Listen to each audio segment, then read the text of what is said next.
قال اللہ تعالی ام یحسدون الناس علی ما آتاہم اللہ من فضلہ،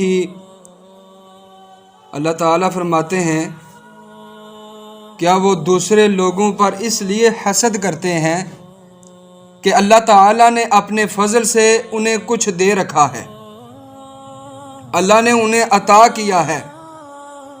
اب آپ اس آیت پہ غور کریں، اللہ تعالیٰ نے اس آیت میں یہودیوں کی مذمت کی ہے۔ وجہ یہ ہے کہ جو رسول اکرم صلی اللہ علیہ وسلم اور ان پر ایمان لانے والے مسلمان، اللہ کے نبی صلی اللہ علیہ وسلم پر ایمان لانے والے مسلمان، ان سے حسد کیا جا رہا ہے کہ اللہ تعالیٰ نے قیادت و سیادت کی ذمہ داری آل اسماعیل کو اللہ نے عطا کی ہے۔ قیادت و سیادت کس کو عطا ہوئی ہے؟ آل اسماعیل کو۔ تو یہاں یہودیوں کی مذمت کی جا رہی ہے، اللہ مذمت کر رہے ہیں کہ وہ حسد کرتے ہیں۔ پتہ یہ چلتا ہے کہ یہ حسد جو بیماری ہے یہ یہودیوں کی ہے۔ جو بندہ اس بیماری میں پڑتا ہے، حسد کرتا ہے، وہ یہودیوں کے طرز اور طریقے کو اپناتا ہے، ان کے طریقے کو اپناتا ہے۔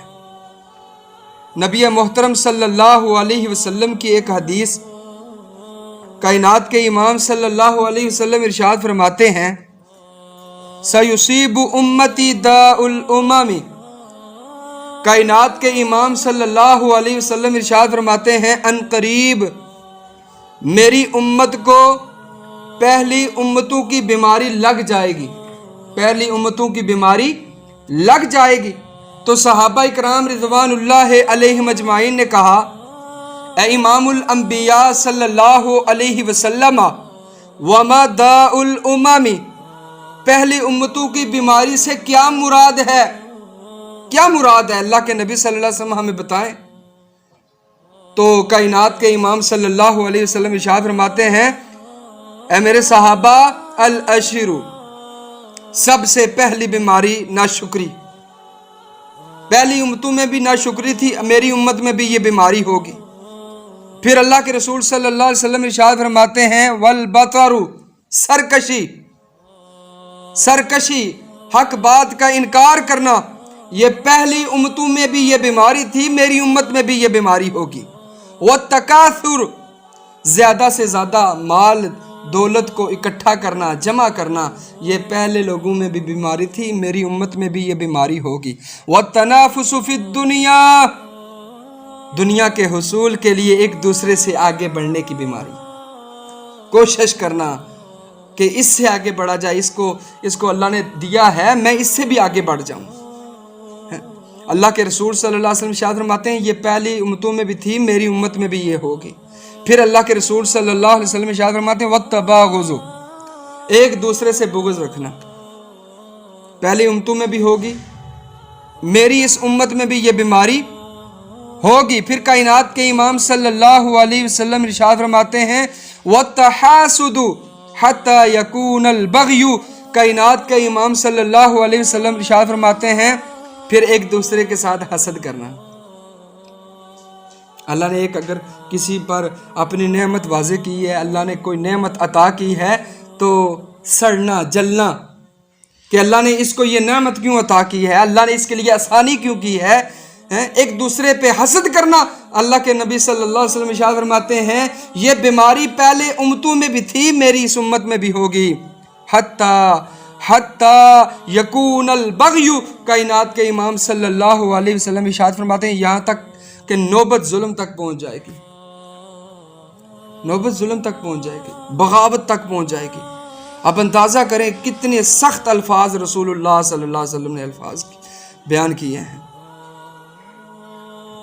ہمیں بچنا چاہیے اس بیماری سے۔ اور مجھے یاد آتا ہے اللہ کے نبی صلی اللہ علیہ وسلم کی ایک اور حدیث ہے، کائنات کے امام صلی اللہ علیہ وسلم ارشاد فرماتے ہیں، علامہ البانی کی کتاب صحیح الجامع کے اندر روایت ہے، رسول اللہ صلی اللہ علیہ وسلم ارشاد فرماتے ہیں لا یجتمعان فی قلب عبد،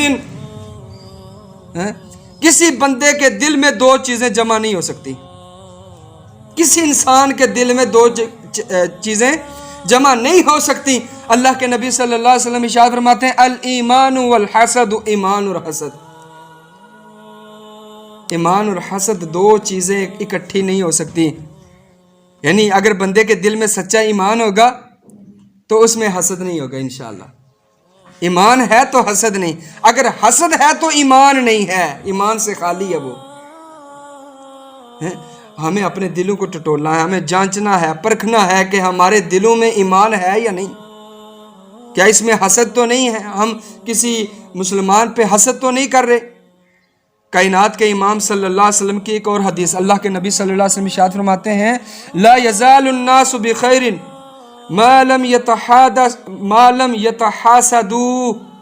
رسول اللہ صلی اللہ علیہ وسلم ارشاد فرماتے ہیں لوگ برابر خیر و بلائی کے ساتھ رہیں گے، ان میں بھلائی بھلائی ہوگی، ما لم یتحاسدوا، جب تک ایک دوسرے سے حسد نہیں کریں گے۔